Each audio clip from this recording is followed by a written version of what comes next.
Assalamualaikum warahmatullahi wabarakatuh. Selamat pagi dan salam sejahtera bagi kita semua. Perkenalkan, saya Wina Intan Sari Sagala, mahasiswa profesi Fakultas Kebidanan Institut Kesehatan Deli Usada Deli Tua, yang pada saat kesempatan ini sebagai moderator dengan penuh rasa hormat saya mengucapkan selamat datang kepada narasumber-narasumber yang hebat yang telah hadir untuk berbagi ilmu dan pengalamannya. Yang pertama yang sangat keren dan sangat saya hormati ada Ibu Dr. Randa Ernawati Ginting, MPD MKes, selaku Wakil Rektor 2 Institut Kesehatan Deli Usada Deli Tua. Selanjutnya ada Ibu Dekan Fakultas Kebidanan, Ibu Dr. Bidan Penny Arani, SSTMK, selaku pakar kesehatan reproduksi. Dan yang ketiga dan yang terakhir yang paling imut ada Ibu Nurse Rentawati Purba, MK, selaku pakar keperawatan gerontik. Nah, terima kasih saya ucapkan ketersediaan Ibu untuk hadir sebagai wawasan dan kesempatan yang sangat berharga ini. Nah, hari ini kita akan membahas tema yang sangat menarik, yaitu di balik menopause ada fakta, mitos, dan resiko kanker. Nah, melalui diskusi ini kita harapkan dapat menambah pengetahuan, meluruskan berbagai kesalahpahaman, dan meningkatkan kesadaran masyarakat agar tetap menjaga kesehatan serta melakukan deteksi dini demi kualitas hidup yang lebih baik. Nah, tanpa berlama-lama nih, mari kita mulai podcast dari pakar reproduksi terlebih dahulu. Nah, Ibu Penny, sebelum kita membahas lebih jauh, dapatkah Ibu menjelaskan kepada masyarakat tentunya apa itu menopause? Nah, apakah menopause itu merupakan proses yang normal atau justru kondisi yang sangat gawat darurat ataupun perlu dikhawatirkan seperti itu, Bu? Baik, terima kasih Mbak Wina buat kesempatannya ini hadir di tengah-tengah kita. Walau sudah usia lansia ya, tapi kalau dari kamera silahkan Bapak Ibu lihat peserta semuanya ya, nggak kelihatan lansia. Nah, ini sengaja kita undang kolaborasi biar semua lansia nggak merasa tua gitu. Justru umur yang boleh tambah, tapi kesehatan reproduksinya, kesehatan organ-organ lainnya tetap terjaga. Nah, di sini juga saya undang pakar dari gerontik ya, Ibu Renta, dan kami di sini akan membahas terkait dengan apa di balik menopause. Menopause itu sebenarnya bukan hal yang untuk ditakutkan, karena setiap wanita manapun pasti akan merasakan menopause kalau usianya panjang. Yang ditakutkan justru nggak pernah menopause. Nah, usianya pendek.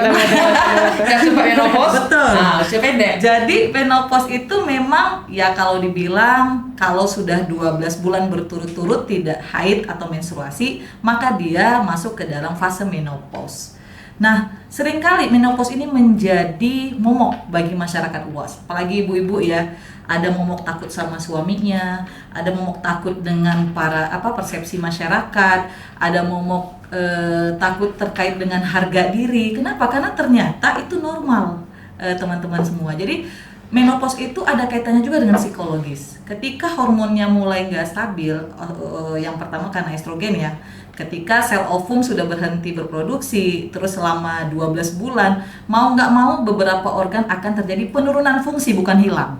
Penurunan fungsi ini bisa dikendalikan dengan latihan fisik, asumsi luar gitu ya. Sehingga apa? Sehingga walaupun menopause dengan beberapa mitos dan ada juga fakta, dia terjadi beberapa perubahan emosional, perubahan adaptasi fisiologis tubuh, tapi kita tetap bisa menjaga. Nah, jadi yang perlu sebenarnya bukan dikhawatirkan, tapi dikendalikan. Nah, nanti tips dan triknya langsung kita sudah hadirkan narasumber kita yang sudah berusia 63 Masya tahun. Allah, 63 tahun ya, barakallah, sudah usia 63 tahun tapi kelihatannya masih sebaya ya. Ini antara saya yang rugi atau ibunya yang rugi ya?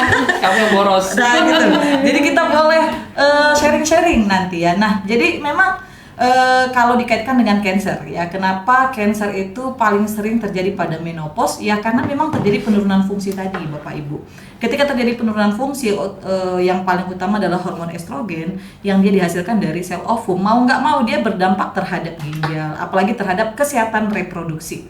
Ketika rahim berhenti untuk menstruasi, maka sel-sel di rahim itu biasanya akan biasanya dia teregenerasi melalui menstruasi, dia luruh gitu ya, keluar bersama darah-darah haid. Tapi ketika nggak keluar, mau nggak mau kita jaga radikal bebasnya.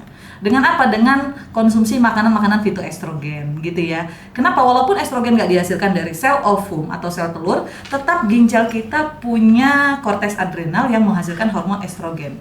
Jadi kita tetap bisa bantu dari suplai luar atau yang tadi ya, perilaku reproduksinya yang kita jaga. Nah, terkait dengan mitos dan fakta ini banyak Mbak Wina bebas bertanya, walaupun ini anak Gen Z, ini anak milenial, ini anak baby boomer. Nah, ya ini gennya bersatu nih. Jadi yang mana ya baby boomer sudah pasti sudah merasakan gimana pubertas sampai akhirnya di fase menopause. Tapi bayangan nih, di fase menopause pun ibu kita ini nggak ada sedikit pun merasa insecure ya, justru masih makin produktif. Nah, ini yang perlu kita cek dan recheck. Kenapa setiap orang fase adaptasinya beda-beda? Pasti ada tips dan trik, dan ini perlu diketahui untuk kita sharing agar nggak merasa kalau sudah menopause terhenti dunianya ya. Padahal justru bisa lebih produktif dan makin sehat ya dengan terjadinya pengendalian penurunan fungsi-fungsi organ tadi. Begitu Mbak Wina. Jadi sebenarnya untuk tadi kan Ibu katakan ini adalah ahli dari Ibu Erna adalah ahli nanti dalam menjawab. Jadi Bukan ahli. sebelum Beliau apa? pakar. Bukan, pengalaman. Ya. Barang contoh. Sebelum kita mendengar pengalaman, kita harus terlebih dahulu mengulik-ngulik nih apa-apa saja gitu sebelum nanti penonton pada penasaran, karena ini ilmu yang sangat bermanfaat nanti Bu disampaikan oleh Bu Erna. Nah, untuk Bu Renta sendiri, menurut Ibu perubahan apa sajakah yang umum ya dialami perempuan pada masa menopause seperti Ibu? Karena kan Bu didengar-dengar dari orang awam nih, ada yang katanya wajahnya panas seperti itu Bu, jadi tidurnya sulit seperti itu gitu Bu. Ya baik, terima kasih Mbak Wina. Jadi dari kalau kita lihat dari sisi keperawatan gerontiknya ya. Nah, untuk perubahan menopause itu khususnya pada wanita sih banyak yang bisa terjadi di dalam yang akan dialami oleh seorang perempuan. Nah, sehingga itu menjadi pemikiran bahwa itu adalah salah satu penyakit. Karena ada seperti yang mereka alami seperti itu tadi ya, seperti rasa panas yang mendadak ya, kemudian gangguan tidur, nyeri sendi. Nah, kemudian konsentrasi mungkin yang sudah mulai menurun. Ini kan semua karena daripada efek daripada penurunan hormon. Nah, Rasa cemas ya. Ya, rasa cemas. Tidak disayang suami lagi. Ya. Karena merasa kurang iman ya. Aduh Allah. Nah, itu mungkin ya Mbak Wina. Jadi kita harus dari awal dulu ya. Sebenarnya proses penuaan itu secara alami akan terjadi pada setiap makhluk hidup. Ya. Nah, jadi nggak bisa kita bilang, oh saya tidak mengalami penuaan. Proses penuaan ini akan terjadi pada semua makhluk hidup, dan itu adalah salah satu proses yang fisiologis. Maka jadi jangan takut kalau kita mau menopause gitu. Nah, kenapa terjadi menopause? Itu tadi perubahan atau penurunan hormon daripada estrogen dan progesteron. Nah, sehingga tidak hanya itu saja terjadi penurunan, di seluruh sistem tubuh itu akan mengalami penuaan ataupun penurunan fungsi, dan itu akan berlangsung secara bertahap. Jadi tidak ada bisa kita yang menolak ya proses penuaan ini terhadap ini. Begitu dia Mbak Wina. Oke, beralih ke pakar dari reproduksi tadi Ibu, berkaitan dengan judul kita ya kan Bu, yang ada kanker-kankernya ya. Mengapa setelah menopause nih Bu, risiko beberapa penyakit termasuk kanker itu bisa meningkat? Kok kita kan berpikir menopause saja, kenapa sampai ke kanker-kanker sih? Jadi kan kalau orang awam ya Bu berpikir kayak aduh kalau udah kanker udahlah udah mau mati seperti itu. Jadi bisa dijelaskan oleh pakarnya. Ya, baik Mbak Wina. Jadi seperti yang tadi disampaikan Ibu Renta ya, kalau sudah di fase itu artinya sudah terjadi fase di mana ovum atau ovarium tidak menghasilkan ovum lagi, sehingga hormon-hormon itu tidak dihasilkan. Itu masih dari segi reproduksi. Tapi dari segi imunologi ini juga terjadi penurunan fungsi organ. Fungsi organnya banyak, baik itu kalau imunologi kan berarti yang selama ini kita ada barrier ya, atau ada sel darah putih yang cepat untuk membasmi virus, bakteri gitu ya. Ini ketika di usia senja ya atau lansia atau di fase menopause itu sudah terjadi penurunan fungsi organ. Penurunan fungsinya artinya ya kayak dibilang Bu Renta tadi, gerontik itu sangat cenderung terinfeksi. Lansia itu juga sangat cenderung sakitnya itu bisa kronis atau non kronis gitu ya. Kenapa? Karena memang sudah terjadi penurunan. Nah, penurunan ini bisa diimbangi dengan yang tadi. Jadi kalau kaitannya terhadap kanker jelas, ketika reproduksinya juga terjadi penurunan fungsi organ, di mana sel-sel yang paling sering ya kalau wanita itu kalau nggak payudara, ya serviks. Kalau terkait dengan reproduksi, serviks itu bayangin kalau dia menikah, terlepas tidak menikah sekalipun, dia pernah haid. Artinya setiap wanita yang pernah haid, serviksnya pernah sedikit terbuka, walaupun dia tidak menikah, gitu ya. Bahkan yang gadis-gadis pun, yang perawan-perawan sekalipun ketika haid itu serviksnya terbuka, walaupun dia perawan. Nah, jadi jangan salah, ketika perawan itu tertutup semua, itu justru yang abnormal ya. Jadi ketika hal itu terbuka, pada saat proses menstruasi terjadi, itu adalah sarang masuknya bakteri dan lain-lain. Tapi selama ini fine-fine aja, kenapa sel darah putihnya masih bagus, produksi sumsum tulangnya masih bagus, karena kondisinya masih stabil. Nah, ketika di fase lansia, itu terjadi penurunan. Nah, penurunan ini pasti berdampak terhadap ketahanan tubuh. Ada kalanya ketika banyak nih flora normal hingga tubuh kita nih banyak, tapi pas imunnya turun kita sakit. Kan gitu. Kenapa bisa turun? Karena kondisi lain, karena nutrisi, karena istirahat dan faktor lingkungan, gaya hidup banyak. Nah, ketika lansia didorong dengan penurunan fungsi organ, mau nggak mau dia pasti beresiko. Makanya lansia itu termasuk yang dalam kategori yang dia harus dilindungi ya, sama kayak ibu hamil, ya kan? Lansia ibu hamil itu dia yang harus diduluankan begitu. Kenapa? Karena mereka rentan. Kondisi rentan ini kenapa? Karena terjadi penurunan fungsi organ tadi. Jadi kaitannya jelas ke penurunan fungsi organ, di mana memang imunologinya makin rendah, terus terjadi beberapa paparan ya. Kan lansia juga tetap berinteraksi, tetap juga dia istilahnya tetap bersuami, tetap berhubungan seks gitu kan. Bukan berarti kalau udah menopause no seks. Enggak juga, itu kebutuhan gitu ya. Kecuali suami nggak ada. Kecuali suami nggak ada. Kalau itu haram gitu ya. Betul. Tapi kan itu juga kemungkinan orang yang masih muda juga kena kanker loh. Betul. Jadi bukan hanya lansia. kompos dari kami dan memang Bu, kayak cancer ini juga ada genetik. Jadi nggak bisa juga setiap lansia pasti kanker. Justru setiap lansia beresiko. Kenapa beresiko? Karena dia masuk ke kondisi rentan. Gitu ya. Sama setiap wanita beresiko kanker kalau pola hidupnya nggak baik, ya kan, kondisi fisiknya nggak dijaga, faktor genetik, kebersihan reproduksi. Jadi semua orang beresiko. Tinggal resikonya kecil atau sedang tinggi tergantung dari kondisi fisik masing-masing. Jadi itu kaitannya terhadap kanker, Mbak Wina.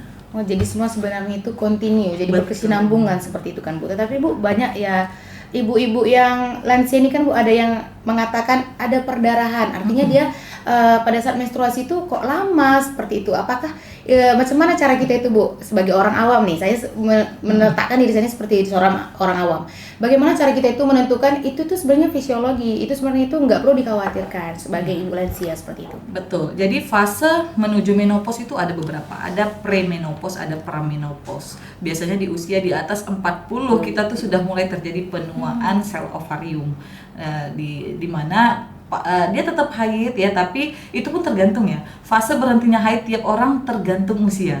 Ada yang usia 50-an masih haid produktif setiap bulan. Ada yang dia menopause dini, ada juga. Jadi tergantung seberapa besar cadangan sel ovum yang dihasilkan oleh ovarium, sel telur tadi. Dan itu kaitannya bisa ke genetik, bisa ke selama ini pola hidup, sampai ke IMT sekarang justru. Justru yang sekarang obesitas itu momok bagi remaja, bagi wus, bagi lansia untuk terjadinya gangguan gastro.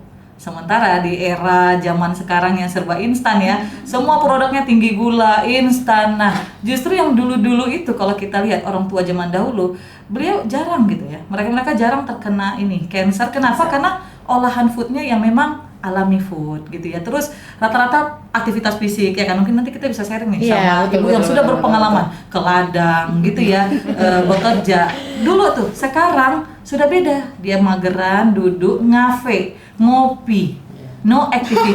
Nah, jadi mau nggak mau ya itu terjadi. Jadi memang fasenya itu ada. Bagaimana kita bisa tahu? Kalau dia sudah tidak haid selama 12 bulan berturut-turut fix sudah masuk menopause.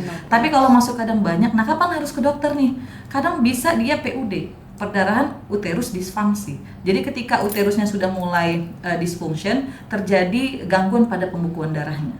Jadi dia mengeluarkan darah tapi banyak sekali. Gitu sampai perdarahan. Itu ada yang sampai histerektomi. Wih, Ibu-ibu. Iya, ada yang sampai dipotong. Kenapa? Karena memang aliran darah yang paling besar itu dari sumsum tulang belakang itu alirannya ke uterus bagi wanita.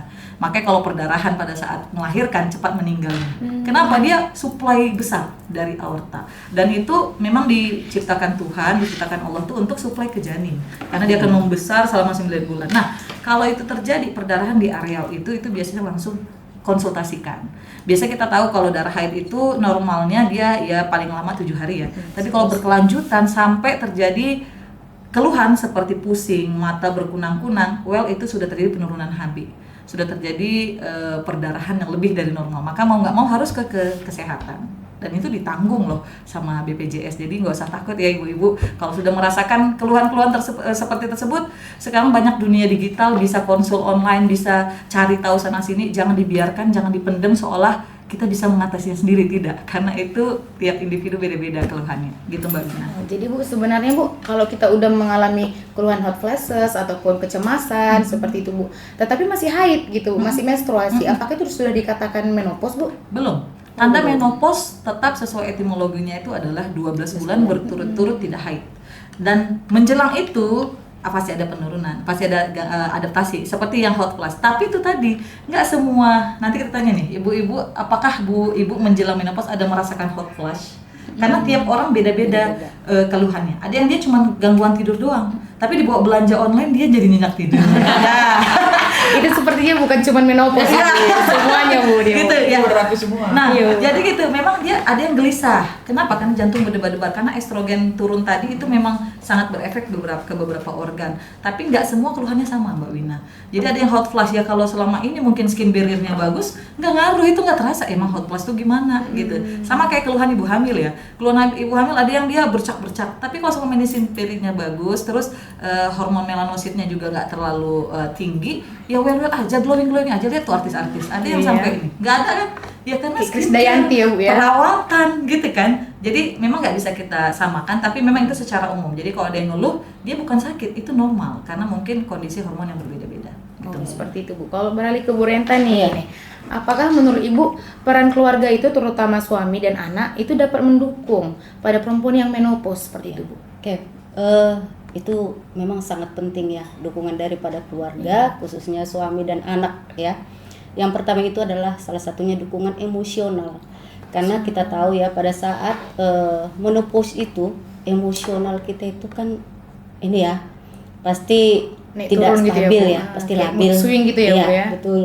Nah, jadi di sini kita harus, keluarga itu harus paham apa yang terjadi, perubahan khususnya suasana hati ya. Mungkin saat ini bisa marah, sebentar lagi mungkin lagi bagus suasana hatinya. Nah, ini harus kita pahami ya, bahwa si ibu ataupun si istri ya yang mengalami menopause ini harus kita pahami ya.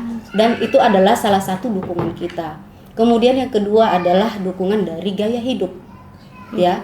Nah, dukungan gaya hidup itu misalnya seperti ya mungkin bisa kita mendukung segala kegiatan yang mungkin untuk mengarah kepada mengatasi menopause tadi, keluhan menopause tadi ya. Misalnya seperti olahraga ya, makanan-makanan yang mungkin yang sehat. Nah, ini bisa kita secara dukungan gaya hidup. Kemudian yang ketiga adalah dari faktor psikologisnya. Nah, ini juga harus kita perlu perhatikan faktor psikologisnya. Itu tadi, apakah mungkin si ibunya bisa depresi? Karena tadi ya depresi. Bisa kita beranggapan bahwa tadi seperti mitos ya, seperti pemikiran daripada beberapa itu tadi seperti yang disampaikan oleh Ibu Penny, kita itu menghadapi menopause itu tidak sama ya. Mungkin saya beranggapan sebagai orang awam bahwasanya menopause itu adalah salah satu hal yang tabu gitu. Nah, jadi ya dengan adanya psikologis yang mengganggu, bisa kita sampai stres ya, bisa depresi. Nah, ini tentunya adalah yang diharapkan dari keluarga. Begitu dia, bahwasanya ini adalah hal yang normal yang akan terjadi apabila si ibu ataupun perempuan yang akan mengalami ini Begitu dia Mbak Wina. Jadi memang harus sangat penting dukungannya. Begitu. Apakah anak, apakah suami, seperti yang disampaikan oleh Ibu Erna tadi ya, bahwasanya tidak akan melakukan hubungan seksual kalau sudah menopause, sudah takut melakukan hubungan seksual, ada pemikiran bahwasanya ngeri. Nah, ini kan adalah hal-hal yang harus kita luruskan, Mbak Wina. Karena Begitu juga dia. kan Bu, banyak juga ibu-ibu yang malu dengan keadaan yang menopause seperti Iya, itu Bu. karena salah satu perannya pasti akan terganggu sebagai perempuan. Oh iya iya. Ya, dia menganggap peran saya akan terganggu sebagai seorang perempuan. Nah, maka dia merasa malu atau kewanitaannya begitu, karena seperti yang disampaikan Bu Erna tadi, kita berpikir mindsetnya ke hubungan seksual begitu. Betul. Seperti itu dia Mbak Wina. Oke, kita beralih ke yang berpengalaman ini. Ini Ya, jadi pertanyaan yang sangat hot Ini antara serem dan seru ini. Jadi ini penonton-penonton ini harus lebih didengarkan karena ini banyak ilmunya nanti. Terutama yang lansia, ya. Karena di sini tadi kan di judul kita ada fakta. Jadi kita harus mendengarkan fakta-fakta. Jadi tadi orang Ibu Reta dan Ibu Penny menegakkan mitos-mitosnya, sekarang kita mendengarkan faktanya. Nah, untuk Bu Erna nih, di usia sekarang nih Bu, apa yang paling Ibu lakukan agar tetap sehat dan produktif setiap hari? Olahraga. Wah, Terima kasih Mbak Wina. ini seru nih. Jadi kalau pengalaman saya, prinsip saya 3M. 3M apa itu Iya. Bu? Makan teratur, Oh, makan teratur. termasuk ngopi ya. Jadi itu nggak bisa Zaman hilang itu ya Bu? Iya. Mikir positif. Oh, Asik. positif. Iya. Dan yang terakhirnya tentunya harus move, harus bergerak. Asik. Oke, bergerak ya. 3M ini merupakan modal bagi kami yang sudah di usia senja ini. Karena banyak lansia itu kan sudah mulai lemah, ya. Sudah mulai lemah fisik. Nah, akhirnya kadang-kadang pergerakan itu dibatasi, banyak rebahan, banyak di kursi goyang. Sebenarnya itu salah, ya. Artinya selagi kita masih diberikan kekuatan tubuh yang kuat, kaki yang kuat, maka kita harus memakai 3M tadi. Makan teratur, artinya ya nggak mesti makan yang seperti kata Bu Penny tadi, bukan makan. Kalau kami sekarang sudah mengurangi santan, mengurangi gula, garam. tanda petik, ya. Tapi kopi tetap ya. Tapi menurut kami sih yang paling penting mikir tadi ya, pikiran. Jadi kalaupun makan teratur, olahraga teratur, tapi pikiran selalu negatif, itu akan membuat kita menjadi lemah. Karena menurut kami pikiran ini sangat mengatur semuanya. Kita harus berpikir positif, kalau negatif kepada menantu, kepada anak, kepada cucu, kepada teman, rekan kerja gitu. Nah, move tadi bergerak termasuk juga salah satu seperti saya sekarang banyak mendekatkan diri. Satu kepada teman-teman. Kalau karena pasti itu yang kedua. Oh iya. Yang pertama mendekatkan diri pada Tuhan. Saya tadi mancing sebenarnya. Kebetulan saya memang sangat sangat aktif di pelayanan. Jadi saya mendekatkan diri pada Tuhan karena juga menyadari bahwa hidup kita ini kan semuanya diatur oleh Tuhan. Kalau kematian itu adalah rahasia Tuhan, tapi kalau selagi kita masih sehat, kita harus tambah 2M lagi, mendekatkan diri kepada Tuhan dan juga mendekatkan diri kepada teman-teman. Artinya kita jangan menyendiri. Kalau di rumah sendiri meratapi nasib, terutama saya sudah nggak punya pasangan hidup ya. Kalau kita sendiri meratapi nasib, menyendiri, terus cepat tersinggung, kok aku nggak disapa ya, kalau aku kok nggak di telepon anakku ya, ya nggak usah, kita mendekatkan diri, gitu. Kita mendatangi, kita menelepon justru, ya, kamu apa kabar gitu. Nah, maka kalau saya paling rajin kalau ada kegiatan reuni, Kumpul, ya. reuni SMA, Peer group ya, itu ya, ya, sebaya, ya. Jadi kalau sebaya itu ceritanya sama. Ya. Tapi kalau dengan Mbak Wina saya cerita mungkin udah beda, nggak nyambung. Kopinya pun beda, saya kopi hitam, dia mungkin Kopi susu. Ya, kopi susu, gitu. Jadi kalau kita itu, ya itu tadi 3M tambah 2M. Kalau rahasianya saya begitu, tapi ya ternyata memang saya sudah sangat rajin olahraga. Karena memang saya pikir itu salah satu harus move, harus bergerak, tidak boleh. Ya sebenarnya seperti kami lansia ini kan tidurnya susah, bangunnya pun sebenarnya agak susah lama. Maksudnya kalau jam 5 itu bangun kayaknya berat, tetapi mengingat kalau kita rebahan sampai jam 8 pagi pun tidak akan makin segar, malah makin lemas. Apalagi ya ada yang kena gula ya, itu pasti diajak dia tidur tapi kita lawan. Jadi kita jangan mengikuti kemauan badan, tetapi kita mesti melawannya. Itu barangkali trik yang pertama dari kami para kaum lansia ini. Iya. Jadi sebenarnya masih satu pertanyaan nih Bu, Iya. tapi ilmunya udah banyak Banyak ya. gitu ya, yang dicatat. Langsung dirangkum dia ya. Iya, silakan dicatat. Iya, jadi selanjutnya nih pertanyaannya lagi, apa nih tantangan terbesar dalam menjaga kesehatan di usia lanjut ini Bu? Nah, bagaimana cara mengatasinya seperti itu Bu? Tantangan terbesar itu tadi. Yang pertama, terkadang kita harus pede dulu. Kita harus merasa kita dibutuhkan. Kalau kita merasa kita nggak dibutuhkan lagi, maka kita menjadi pesimis dan itulah awal dari kita keterpurukan. Jadi kalau kita tak merasa aku masih dibutuhkan ini, minimal dibutuhkan oleh keluarga kita. Betul. Maka kita mendekatkan diri kepada keluarga tadi. Artinya jangan menghindar. Kalau ada ya makanya kalau saya mohon maaf kalau ada undangan keluarga pesta saya pasti datang walaupun 1 jam. Walaupun sebentar, saya usahakan datang. Kenapa? Kalau ada yang berduka saya pasti melayat sebentar. Di situ saya mengingat kembali bahwa kami pun nanti kan akan menuju ke peti mati itu. Tetapi sebelum itu terjadi kami harus berbuat kebaikan dulu. Maka ya silaturahmi itu sangat penting. Minimal orang tahu kita masih hidup. Iya. Nah, gitu kan. Jauh sekali ya. Gelap ya Bu. Betul, itu silaturahmi nih yang udah tua-tua ini.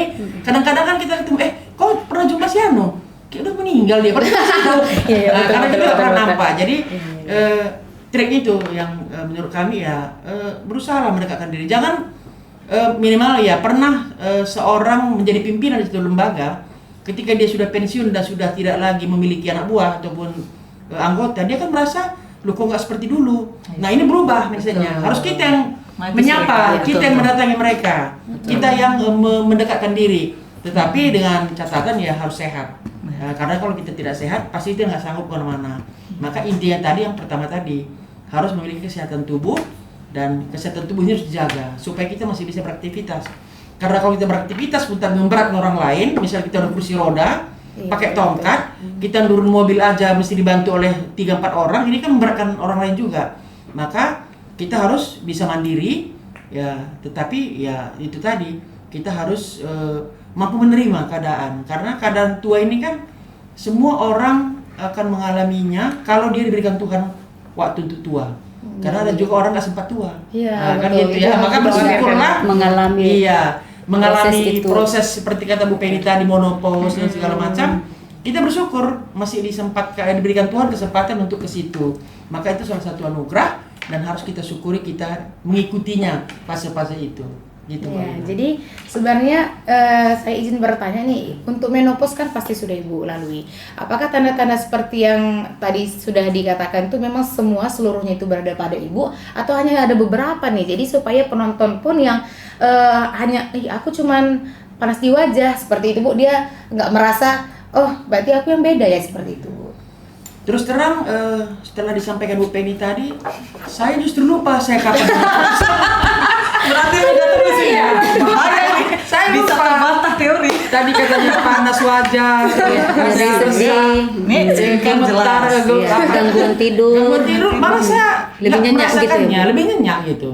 Makanya mungkin itu dirasakan, cuma karena kita pun tidak khawatir, Tidak kan- fokus iya, ya. kadang-kadang kan khawatir. Kita cari-cari nih apa Iya, ya kira-kira akhirnya yang terjadi gitu. orang kan berpikir gini, aku mau menopause nih tahun depan, udah mulai khawatir dari sekarang, ya cemas, pasti datang kecemasan, gitu. Tapi kalau memang kita jalani saja, terus terang ya, saya pun nggak, mungkin udah 10 tahunan saya lebih ya, udah ya mungkin kalau 63 umur saya sekarang berarti kan udah 10 tahunan. Tapi justru saya sekarang kalau ditanya kapan sih, apa dulu perasaannya gitu, saya justru nggak ingat gitu. Paling mungkin Karena enjoy ya, Bu. karena mungkin setelah saya diingatkan seperti ini, mungkin apakah itu pengaruh susah tidur, itu pernah saya alami. Tapi sebenarnya itu susah tidur itu setelah jam-jam online ini yang banyak apa ini kayak ini, karena saya takut ketinggalan. Oke, Tapi sedikit Ibu, Iya. mungkin berbagi. Iya. Tapi mungkin itu adalah hal yang normal yang Ibu alami. Iya. Tapi memang secara teori tidak semua perempuan itu akan mengalami hal seperti Iya, yang bukan disampaikan efek tadi. samping. Begitu dia. Dan- Jadi ada dia memang yang sampai mengganggu aktivitas. Ada malah yang tidak mengalami hal yang seperti itu. Sama seperti haid ya, Iya. ada yang sampai Iya. opname, Iya. benar. Jadi tergantung kepada Kondisi fisik. kondisi masing-masing. Begitu dia Bu. Apakah mungkin karena faktor penurunan daripada kadar hormon estrogennya itu kan juga kita berbeda-beda nih, Bu. Iya. Jadi belum tentu sama antara saya dengan ibu, Iya. itu belum tentu kadar hormon kita sama Betul, penurunannya begitu. Jadi kemungkinan ibu tidak mengalami hal yang seperti itu. Gitu. Jadi bisa berbeda-beda. Ada orang yang mungkin sampai mengganggu aktivitas. Iya. Jadi nggak wajib sama untuk semua Nggak perempuan wajib ya? semua Tidak. untuk perempuan untuk mengalami hal yang seperti iya. ibu alami. Dan saya tertarik Bu dengan yang disampaikan Bu Erna tadi ya. Kalau dari ceritanya tuh, berarti kunci utamanya satu, psikologis. Iya, betul. Mental ibu. Jadi kalau psikologisnya happy selalu, keluhan tadi itu kayak nggak ada. Itu sama kayak konsep nyeri persalinan Kak Win ya. Persalinan itu pasti nyeri, nggak bisa nyeri itu dihilangkan, tapi bisa dialihkan. Ini sama nih, dikurangi. kayak yang tadi kondisinya menopause itu nggak bisa dihindari. Ya kan, pasti ada penurunan, pasti ada efek, tetapi nah itu tadi tergantung bagaimana cadangan tubuhnya. Jadi kalau dari mudanya happy, bergerak, move on, produktif, itu bisa saja terlewatinya oke. Kalau satu gaya hidupnya udah sehat, aktivitas oke, hatinya selalu senang gitu ya, selalu easy going, nggak overthinking. Nah ini berarti tips dan trik yang bisa saya dapat dari narasumber kita yang sudah berpengalaman ya, kepada ibu-ibu di luar sana yang merasa sekarang dirinya sendiri. Ayo cari keluar, cari teman sebaya, hubungi teman-teman yang dulu masih hidup. Iya. Ya kan gitu. Masih hidup, Jangan-jangan sudah meninggal ya Allah, kita nggak tahu ya. Saya kebetulan satu alumni dengan papanya Penny. Iya, betul. Sama SMA 2. Iya. Dan dia persis tahu bagaimana saya aktivitas saya di ikatan alumni Betul, itu. betul. Dan memang tiap lansia itu beda-beda ya Bu. Bahkan kita sering mendengar juga keluhan-keluhannya tuh bukan hanya keluhan di fisiknya saja Kak Win, justru perubahan sifat yang sering menjadi bentrok sama anak ya, suami Mood sama swing tadi ya, Bu? menantu gitu. Iya. Kenapa? Karena biasa lansia itu kan lebih sensitif. Ya tapi sensitif, kalau iya. hatinya tadi easy going, Iya. happy, mungkin akan berbeda gitu dia. Seperti itu ya. Jadi untuk Bu Erna nih, apakah usia menjadi penghalang untuk tetap berkarya Asik. dan memiliki hobi gini? Apalagi kan di usia-usia sekarang ini kan bukan Pas cuman banget ini. apa Bu, bukan cuman Genji yang suka bertiktok Iya. gitu Iya, kan. bener. Ternyata setelah dilihat juga postingan Bu Erna banyak juga ini itu dia. Jadi gimana nih Bu? Jadi intinya lakukan hobimu. Iya. Kerjakan hobimu tapi tanpa mengganggu orang lain. Nah, untuk menjalankan hobi ini tentu kan harus ada juga tubuh yang sehat. Kadang-kadang kita kan ya dengan usia yang sudah tua seperti ini kan dapat bully juga dari saudara kita. Ingat usia mak, kata anak kita. Ingat umur kak, kata yang muda. Loh, saya berpikirnya begini, loh, kau ingat umur, kau diingatkan gitu. Umur itu kan hanya di KTP. Iya. Nah, gitu kan. Kalau aktivitas itu nggak tergantung umur sebenarnya. Kalau diajak berjoget mungkin saya lebih kuat daripada Mbak Wina. Iya. Oh, jangan diragukan ya. Waduh. Itu bisa di Jadi maksud kami itu tertawa sebelum tertawa dilarang, gitu kan? Nah, itu pertama. betul banget. Lalu yang kedua, ya jalankan hobimu sesuai dengan keadaanmu gitu. Kalau hobinya traveling ya suka jalan-jalan ya traveling, tapi kalau nggak mampu keluar negeri minimal ke Danau Toba. iya, mampu ke Danau Toba minimal ya di Keliling bawah ya. aja gitu. Yang penting traveling, yang penting Iya, traveling. betul. Jangan dihalangi yang traveling ini gitu. Kadang-kadang mungkin teman-teman pun heran, Bu Erna barusan di sini udah di Medan aja gitu. Nah, jadi barangkali menurut saya sih itu intinya di situ. Kalau kita selalu menghalangi hobi kita, tapi hobi yang positif ya, iya.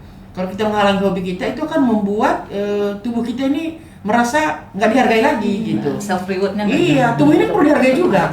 Nah, jadi kalau tubuh perlu dihargai berarti jangan pelit uangmu untuk skincare-mu. Contoh. iya, Kan betul. gitu ya. Iya, lagi. Ada teman saya lebih muda dari saya sebenarnya, tapi kalau tampilnya lebih tua jauh. Kenapa?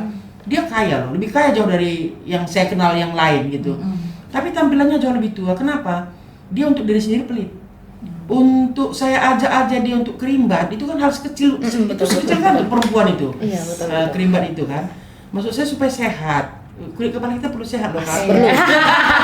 Dia bilang, sayanglah nanti uangnya bisa untuk uang kuliah anakku. Uang kuliah anakmu sudah diaturkan Tuhan. Iya, gitu. betul. Nah, untuk kesehatanmu harus kau sendiri yang menentukan. Kalau nanti sudah saatnya menghadap yang kuasa, itu semua untuk siapa? Iya, Ya kan tinggal juga semua. Nah, jadi maksud kami jangan pelit untuk diri sendiri. Itu yang paling utama juga kalau kita wanita ini jangan pelit untuk diri sendiri karena di luar sana, nah bagi yang masih punya suami dan akan punya suami, banyak orang yang royal untuk dirinya, royal untuk suami istri orang. Iya, harus didengarkan ini yang bahaya ini. Kasus-kasus ini di TikTok ini, Bu. Makanya harus diri sendiri dimanjakan dulu. Oh, iya, betul. Ya, supaya kita sehat, tetap kita beraktivitas dan tetap kita nampak ya energik. Iya, betul, energi nih, sangat energi nih. Itu barangkali. Iya, jadi kan Bu melihat Ibu Erna yang sangat semangat gini, memiliki semangat yang luar biasa. Setiap pagi kita lihat tuh sudah keliling-keliling seperti itu ya kan Bu. Iya. Nah, menurut Ibu nih, apa yang membuat Ibu tetap memiliki semangat hidup dan tujuan di usia sekarang ini? Ya. Kalau menurut saya tujuan hidup saya itu adalah berguna buat orang lain, gitu. Saya bermanfaat untuk orang lain. Maka saya, ya terus terang saat ini saya juga memiliki 4 orang cucu dari paman-paman saya yang ya saya taruh di rumah dan saya bersedia memberikan mereka biaya sekolah. Karena menurut saya hidup saya bukan untuk saya aja, tapi harus berguna juga untuk orang lain. Minimal bisa saya bantu semampu saya, tidak seperti orang pun yang bisa membantu sampai sekian banyak, tapi minimal kemampuan saya bisa mereka kasih makan dan mereka juga bermanfaat buat saya. Bisa juga mereka menemani saya gitu di hari tua ini, karena hidup ini kan nggak bisa sendiri. Iya, betul. Iya, sendiri itu sama dengan mati. Iya, Iya, kalau menurut saya kita nggak bisa hidup sendiri, lahir pun nggak bisa sendiri, Bu Bidan. Iya, Betul. Iya. betul. Kita meninggal pun nggak bisa sendiri, nggak bisa mengubur diri sendiri kan. Tetap membutuhkan orang. Iya, gitu. betul. Maka bergunalah dan berbuatlah terbaik untuk teman-teman sekitar kita dan juga saudara-saudara kita kalau masih mampu. Gitu. Jangan pelit diri sendiri itu pertama tadi. paling pertama. Pertama jangan pelit diri Self-reward. sendiri. Ya, baru berguna juga untuk yang lain sekeliling kita. Gitu. Itu barangkali. Jadi banyak sebenarnya ilmu yang kita dapat dari orang yang sudah berpengalaman. Jadi sebenarnya pun sebagai saya Bu, anak muda juga kan Bu, banyak yang seperti dibilang Bu Penny tadi, nggak bisa overthinking kayak gitu kan Bu. Nah, macam mana untuk di usia yang lansia ini tuh nggak overthinking gitu loh? Apakah kami ini Bu masih lagi umur sejagung gitu Bu, tapi overthinkingnya tuh udah melebihi batas kayak gitu Bu? Manajemen pikiran. Manajemen Iya, pikiran. itu harus manajemen pikiran dan itu kita sendiri yang manajemen, kita manajernya. Gitu. Kalau setiap saya lihat Penny saya langsung berpikir negatif terhadap dia, maka ke negatif datang. Iya, betul. Tapi kalaupun dia misalnya, contoh begini ya, kadang-kadang nggak semua orang seperti hati kita. Ketika kita kemarin bantu dia, terus kita ketemu di perpawasan di jalan, dia nggak sapa kita, langsung negatif. Nah Iya, kau sakit hati, Bu. baru semalam aku bantu, gitu. Nah positifkan aja, mungkin dia lagi banyak pikiran. Iya, betul. Mungkin saat ini nggak nampaknya, mungkin dia lagi kabur, mungkin rabun matanya, gitu. Jadi Pikiran positif. Iya, berpositif aja. Kadang-kadang kan itu buat kita apa ya? Akhirnya nanti kita ketemu pun, ketika dia salam kita nggak mau lagi memberikan reaksi positif, karena kita ingat terus yang lama, gitu. Tapi ketika orang menyodorkan tangannya, langsung aja disambut dengan positif. Berarti yang kemarin itu dia lupa, dia alpa, gitu. Kadang-kadang kan itu orang suka dendam, suka menyimpan. Kalau menurut saya menyimpan busuk lah ya. Menyimpan busuk itu kan bau, gitu. Jangankan itu di lambung kita pun terlalu lama tersimpan di usus kan mesti dikeluarkan Iya. kan, nah gitu. Dan perut begah besar dia kalau misalnya tidak dikeluarkan. Bahkan orang sampai berobat supaya keluar itu kan gitu. Nah jadi kenapa pikiran kita yang kita sendiri yang punya, hati kita yang memanajemennya, nggak bisa kita buatkan menjadi ya anggap aja lah itu kelupaan dia, Iya, gitu. kelupaan. Dan yang paling penting kita doakan dia supaya dia juga bisa berubah. Ya. Iya, seperti itu. Tetap kepada Tuhan akhirnya. Kepada Tuhan akhirnya. Jadi melihat ibu nih kan yang sehat jasmani rohani, yang setiap hari memang kalau saya penglihatan saya itu melihat ibu gitu. Jadi kayak dalam hati ibu ini nggak pernah sakit gitu kan. Dengan Benar, usia yang sudah lansia ini Bu, menurut ibu apakah untuk usia ibu ini ibu selalu periksa rutin atau bagaimana? Sebenarnya begini, kalau periksa rutin sih saya memang itu kalpan saya. Tetapi memang saya sadari jangan nunggu sakit ya, jangan nunggu rumah roboh baru beli semen. Iya. Itu intinya kan gitu ya. Karena orang itu udah rumahnya roboh baru beli semen nggak bisa lagi perbaiki. Tetapi justru saya sebenarnya ini ya sebenarnya rahasia ya, tapi nggak apa-apa sih di podcast saya kasih tahu. Didengar ya. Hanya di podcast Iya, Di ya. podcast DHDT. Jadi harus di zoom. Kami orang Karo ini punya obat tradisional, namanya kesaya, mungkin pemerintah kesaya. tahu. Kesaya sembur gitu. Sejak saya kecil itu sudah tetap ada di rumah di bawah orang tua saya sampai sekarang. Ya, terbuat dari Rempah-rempah, alami. ramuan alami itu isinya kencur, jahe, bawang putih. Kalau menurut orang Cina ini bawang putih itu sangat bagus untuk Peradangan. peradangan. Dan itu hampir setiap hari saya konsumsi, ya paling tidak 2 kali satu hari, pagi sebelum berangkat kerja, malam sebelum tidur. Satu sendok. Dan itu membuat memang badan saya merasa nggak ada yang sakit gitu. Tapi kalau rutin check up enggak, tapi kalau saya merasa sudah nggak pas ya saya langsung periksa. Ya biasanya saya hanya masalah terus terang di asma. Iya, penyakit saya dari dulu asma. Iya, bawaan adalah apa keturunan genetik ya. Nah, asma. Jadi dan saya sudah pernah sampai ke negeri seberang untuk mengobati ini. Mereka sendiri, dokter sendiri mengatakan ini nggak bisa diobati. Iya, ini hanya bisa dikurangi dan dihindari pencetusnya gitu. Terus setelah saya alergi dengan asap rokok, dengan debu dan udara dingin. Ya, jadi itu sebisanya dihindari. Tapi ya kadang-kadang nggak bisa dihindari kan, maka saya tetap ada standby hirupnya gitu.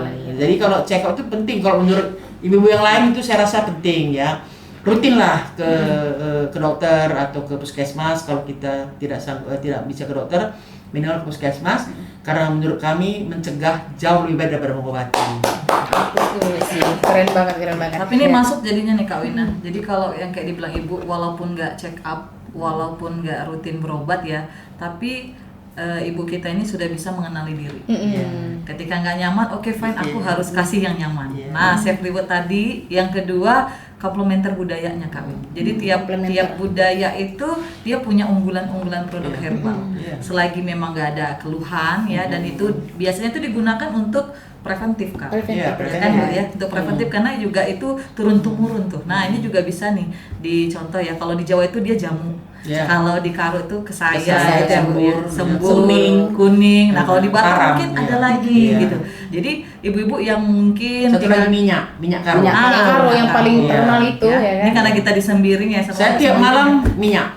Boleh sih. Badan saya semua tiap malam diluluri minyak karo. Makanya selimut saya itu selimut saya itu minyak ya. Karena minyak.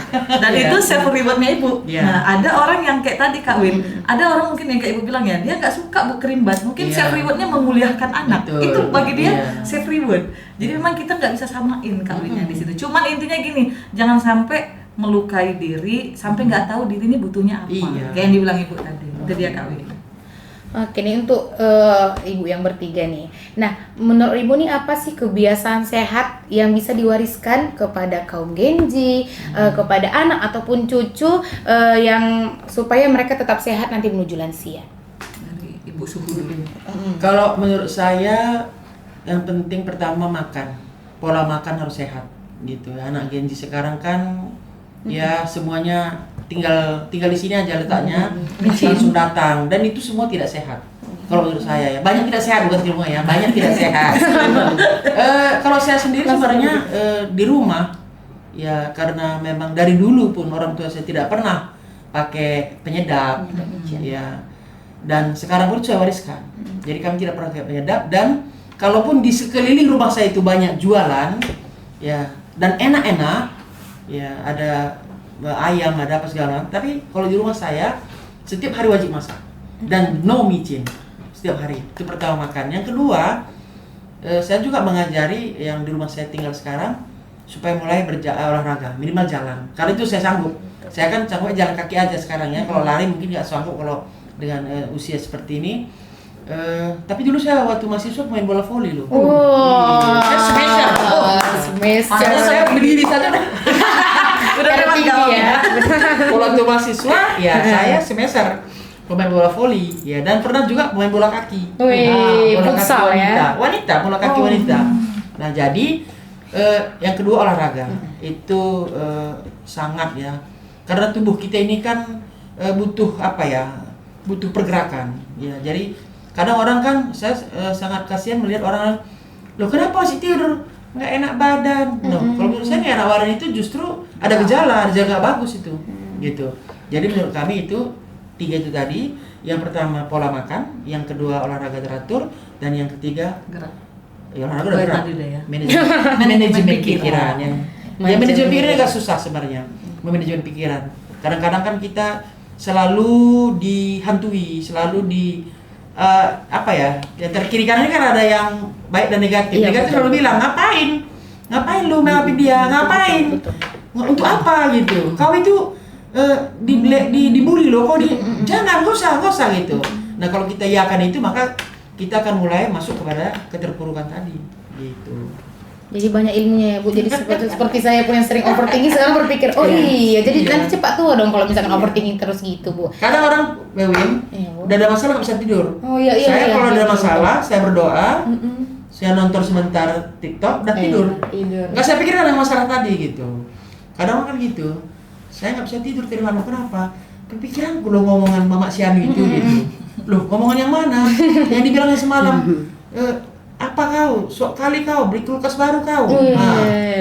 Macam ada aja kerja suamimu. Kok dipikirin kan gitu kan? Terus dipikirin, udah jalan aja gitu. Jalannya aja semua Iya. gitu ya Bu, nggak usah dipikirkan. Tapi memang Bu, mungkin memang berbeda-beda orangnya kan Bu. Tapi kalau mungkin di saya ya Bu, di saya apalagi yang mau menghadapi hukum ini, sedikit nanti yang kayak baru seujian TO udah kepikiran overthinking dan nggak bisa tidur gitu Bu. Jadi sebenarnya ini bagaimana sih cara mengatasi? Jadi saya ini Bu terkadang udah memaksakan tidur, tetapi pas saya tidur rasanya pikiran ini ke ujian itu terus kayak gitu Bu. Gimana tuh Bu caranya tuh Bu? Winda punya Tuhan kan? Punya Bu ya pasti. Winda percayalah kalau semua ini atas kehendak Tuhan. Oh iya betul. Maka kita kembali ke Tuhan. Iya. Kita sudah mengerjakan, terus selanjutnya urusan Tuhan. Itu aja. Kita kerjakan, kita doakan, terus kita kita simpulkan dalam hati kita. Selanjutnya urusan Tuhan. Berserah Kalau- diri. Iya, berserah diri. Kalau dalam agama saya mengatakan ketika kamu angkat tangan, Tuhan akan turun tangan. Kita angkat tangan ke atas, dia akan turun tangan. Oh, Dia akan menggapai bantu. gitu ya. Bu? Iya, gitu. Kalau kamu nggak pernah angkat tangan, kapan dia mau pakai tanganmu? Oh iya. Untuk Bu. diangkatnya gitu. Maka angkat tangan.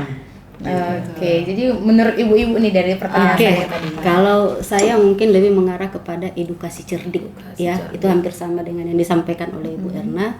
Jadi edukasi cerdik itu adalah salah satunya di C, ya. C itu adalah cek kesehatan Cek secara kesehatan. berkala. Nah ini perlu, jadi jangan sampai ada dulu nih sinyal, ada dulu nih gejala, baru kita cek kesehatan. Karena semakin cepat kita mengetahui masalah kesehatan ini, maka akan semakin dini kita untuk menangani masalahnya. Lebih mudah kita menyelesaikan masalah kesehatan apabila kita masalah kesehatan yang terganggu. Itu yang pertama, cek kesehatan secara berkala. Kemudian yang E-nya adalah enyahkan asap rokok. Ini juga sangat perlu ya Mbak Win. Karena memang bukan hanya pada perokok aktif ya, tapi ini juga pada perokok pasif yang mungkin terpapar dengan asap rokok. Ini juga akan bisa mengakibatkan gangguan ya. Nah, kemudian yang keduanya adalah R, ini hampir sama sih. Cuma saya arahkan kepada edukasi cerdiknya ya. Nah, untuk R-nya mungkin rajin aktivitas seperti yang disampaikan oleh Bu Erna. Itu memang kita minimal diharapkan 30 menit ya. Itu jalan atau olahraga, itu yang dianjurkan secara kesehatan. Nah, kemudian D-nya adalah diet yang seimbang. Nah, dari segi gizi, ini akan berpengaruh kepada tumbuh kembang ataupun proses bagaimana di dalam tubuh kita. Ini adalah salah satu asupan yang sangat perlu di dalam tubuh, ya. Untuk itu tadi, untuk mungkin penundaan daripada proses penuaan tadi. Nah, kemudian yang berikutnya adalah itu kelola stres. Ya, kelola stres ini hampir sama tadi, sama istirahat yang cukup. Nah, apalagi mungkin di kaum muda seperti saat ini ya, dengan adanya gadget ya, ini ada game online, ya ada judol. Nah, ini juga akan berpengaruh terhadap itu. Nah, ini mungkin yang bisa kita terapkan kepada kaum muda ataupun ya mungkin tidak menutup kemungkinan pada usia lansia. Mungkin itu dari saya, Mbak Win. Ya. Kalau dari saya sudah tercapai dari dua ibu narasumber Oh mungkin ya. inilah Bu, mungkin kita bedakan pertanyaannya. Apa? Nah, jadi kalau misalkan sekarang melihat ibu-ibu yang udah usianya udah di atas dari kami, banyak yang semangat untuk yoga, semangat untuk olahraga seperti itu dibandingkan kami yang anak Gen Z gini Bu. Lebih seringnya main gadget, jadi lupa atas kesehatan, jangan jauh-jauh ke orang lain tetapi pun ke anak kesehatan yang teman-teman saya pun begitu juga, saya juga kayak nantilah untuk ke situ gitu. Bagaimana cara menyadarkan kayak gitu, Bu? Cara menyadarkannya yang pertama ubah circle. Oh, iya, bisa Kalau sekali. circle-nya circle gadget, maka lingkungannya gadget. Gadget. Kalau circle-nya circle olahragawan, maka circle-nya olahraga. Kalau circle-nya ilmuwan, maka circle-nya baca buku. Jadi kalau mau berubah, yang pertama saran saya nih, circle. Kalau nggak dapat nemuin circle, minimal circle diri. Jadi waktu pengennya olahraga, ya maka ubah tontonannya itu tentang olahraga, ubah mindsetnya itu tentang olahraga, gitu ya. Terus kalau mau mindsetnya, pengennya tuh ke agama, maka ubah tontonannya ya agama. Jadi kayak yang dibilang Ibu tadi, manajemen pikiran itu kita manajernya. Apa yang mau kita butuhkan, kita yang saring kan gitu ya. Apa yang mau kita buat, kita yang rubah gitu. Jadi jangan tunggu orang merubah. Nah, terus tips saya barangkali Mbak Win satu lagi buat seluruh lansia ya, apalagi terkait dengan cancer ini. Satu, jangan takut konsultasi, jangan takut cek. Ya kan? Sakit itu bukan aib, sakit itu adalah warning dari tubuh. Betul. Pertama biasanya akan muncul rasa tidak nyaman. Rasa nggak nyaman, misal perdarahan. Itu ya kalau cancer. Terus apalagi kalau hipertensi, itu udah tanda warning. Jangan tensiku tinggi baru marah-marah, bukan. Selama ini bukan hanya kalau marah-marah itu tensi tinggi, berarti itu sudah lama tertumpuk. Maka ngapain? Check up.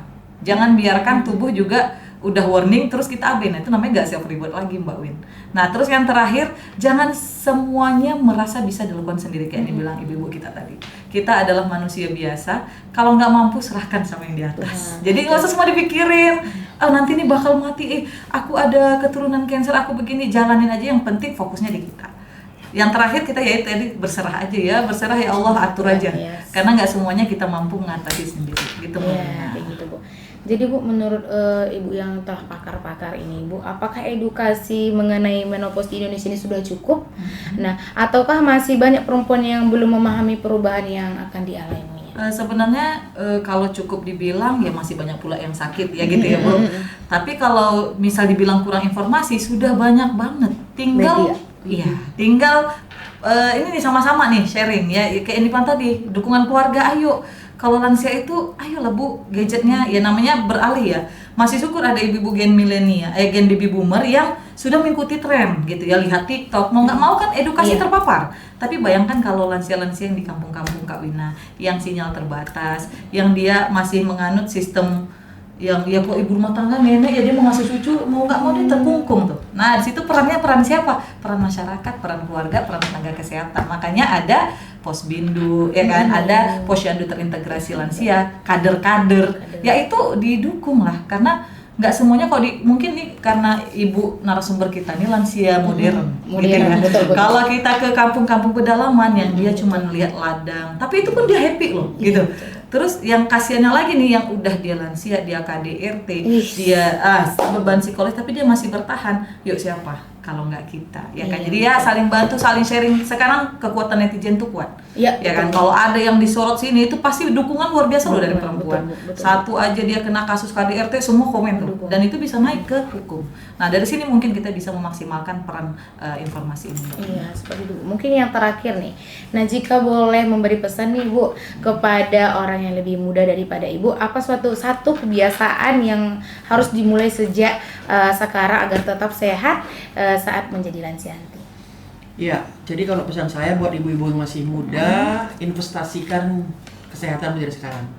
Jangan seperti ATM, diambil uangnya sampai habis, ketika habis kosong, Anda tidak punya apa-apa. Jadi dari sekarang investasilah kesehatan itu dengan cara yang tadi, yang banyak sudah kita bahas, check up boleh ya, hindari rokok, olahraga, itu diucapkannya gampang. Tetapi kalau melaksanakannya, ini kalau kita nggak enjoy, nggak menikmati, ya pasti akan berat. Apapun kalau dikerjakan dengan berat itu nggak akan berhasil. Jadi saran saya untuk ibu-ibu yang masih muda, jangan takut tua, karena tua itu adalah anugerah, ya kan? Jangan takut beruban, ya. Kalau beruban itu berarti diberikan Tuhan kesempatan. Iya, karena kalau banyak juga orang nggak sempat beruban, gitu. Mana kita pilih? Saya pilih beruban. Beruban ya Bu ya. Yang penting kita masih diberikan kesempatan, masih bisa kita melihat anak cucu kita, ya, masih bisa kita menggendong mereka gitu ya, dengan satu ya wajib sehat dulu, sehat tubuh, sehat rohani, sehat jasmani, dan jangan lupa rohana. Iya, rohana. goyang-goyang. Iya, ya goyang-goyang gitu. Jadi untuk Bu Renta nih, satu tips lah bagi untuk nanti yang akan lanjut usia gitu, Bu. Ya, kalau dari saya intinya adalah rubah gaya hidup. Rubah gaya hidup. Ya, karena sebenarnya yang mempengaruhi ke kita itu adalah gaya hidup yang utama. Itu seperti itu tadi ya, dari makanan, faktor aktivitas itu sebenarnya sangat membantu terhadap peningkatan kesehatan kita. Nah, jadi kalau kita nggak bisa merubah gaya hidup, saya rasa nggak ada gunanya. Begitu. Kita tadi sudah tahu ada cek secara kesehatan secara berkala. Kita sudah tahu nih tinggi kolesterol. Seperti saya pribadi mungkin ya. Terkadang kolesterol saya kalau saya cek tinggi, tapi saya terkadang tidak bisa merubah gaya hidup. Misalnya masih tetap mengkonsumsi makanan yang berlemak, masih istirahatnya kurang, tetap marah-marah. Buat apa kan harus Iya, betul. Jadi memang kita dari gaya hidup ini yang paling utama sih menurut saya. Tapi kalau marah itu hobi nggak apa-apa kan? Nggak apa-apa. Iya, itu harus dikeluarkan. Harus dikeluarkan. Ada juga notasinya. Gitu dia. Biasa orang sekarang, hei. Gitu ya. Aduh ya Allah ya Allah. Bukan notasi, intonasi. Oh, itu. Notasi normal mancing. Itu mancing. Aduh, seru kali. Ya, jadi sebenarnya di situ ya. Jadi karena kita mau merubah gaya hidup ini, mindset kita ini nggak segampang kita membalikkan telapak tangan. Begitu dia. Apalagi di kalangan masyarakat ya, yang tentunya bisa menolak terkait dengan persepsi tentang kesehatan ini kita juga harus meminta dukungan kepada Toma dan Toga, tokoh masyarakat. Nah, ini yang paling penting yang harus bisa kita terapkan begitu ya. Keren tokoh mahasiswa dari itu. Ya, Toma ya, tokoh masyarakat, tokoh agama tokoh ini agama. memang harus kita libatkan, apalagi mungkin di pedesaan ya, di masyarakat yang mungkin masih sangat minim terkait dengan pengetahuan terkait kesehatan, yang mungkin masih primitif ya, yang mengarahkan kesehatan itu terhadap budaya begitu. Ini yang masih sangat susah kita rubah, Mbak Wina. Jadi salah satunya adalah saya mengarah lebih kepada gaya hidup begitu. Kalau untuk Bu Penny nih, bolehlah Ibu berikan kesan atau pesan untuk yang lanjut usia untuk mencegah kanker. Oke. Untuk mencegah kanker ini ya banyak tadi udah ceritain ya. Mungkin tips dan triknya jangan fokus di angkanya, tapi fokus di bekalnya. Ya, bekalnya itu bekal apa? Kayak yang tadi tuh, sehatnya, psikisnya, ya kan, prosesnya, informasinya, bekalin aja dulu. Jangan fokus di angkanya. Angka bisa aja nambah, tapi apa ya tadi Bu? Prosesnya bisa kita rubah ya. Ada sampai nggak merasakan gejalanya loh. Ada yang santai-santai aja. Ya, kalau Bu Erdo ini Bisa lupa kapan, ya kan? Menopausnya. Padahal secara genetik ibu ini khawatir loh gitu ya kan dengan yang kondisi keluarga ada yang penderita atau survival dari kanker. Tapi beliau tetap enjoy. Artinya apa ya? Udah cegah aja. Urusan tuh kembali ke Maha Esa ya, ke Tuhan yang Maha Esa. Jadi jangan semua dipikirin seolah kita itu adalah avatar yang bisa menguasai berbagai elemen, tapi kita adalah kodratnya manusia. Jadi itu deh. Jadi terakhir ini udah lama nih kita bicara-bicara Bu. Jadi pengen dengar juga satu pantun atau beberapa pantun dari itu dari narasumber. Baik, Cakep ya. mungkin jangan lupa cakepnya ya. Oh, siap. Enggak, cakepnya terakhir. Oh, terakhir. Iya. Pertama nanti lanjut gitu. Lanjut. Dua lanjut. Terakhir. Cakep ya, oke. Naik kapal kita ke Malaysia. Lanjut. Singgah sebentar di dermaga. Lanjut. Gak usah menyesal menjadi lansia. Lanjut. Berarti kita masih berguna buat keluarga. Keren Lagi ya. Oke, lanjut. Pohon rambutan berlebat lebat buahnya. Lanjut. Buahnya banyak, milik bersama. Lanjut. Hidup sampai tua adalah anugerahnya. Lanjut. Manfaatkan bonus ini untuk kebajikan sesama. Cakep. Jadi saya selaku moderator Bu sangat berterima kasih atas ilmu yang mungkin sangat-sangat berkesan nanti ke masyarakat luas. Pasti akan dinonton dimanapun orangnya, pasti akan dinonton dari Sabang sampai Merauke. Jadi saya selaku moderator berterima kasih kepada terutama Ibu Dr. Anda Ernawati Ginting dan Ibu Renta, begitu juga Ibu Penny. Jadi saya selaku moderator ya menutup, biarpun agak sedih gitu ya, bukan sedih sih, jadi karena seru gitu ya kan. baru kali ini terlibat kepada ibu-ibu ini, jadi sangat senang. Jadi untuk menutup, saya akhiri dari wassalamualaikum warahmatullahi wabarakatuh. Waalaikumsalam warahmatullahi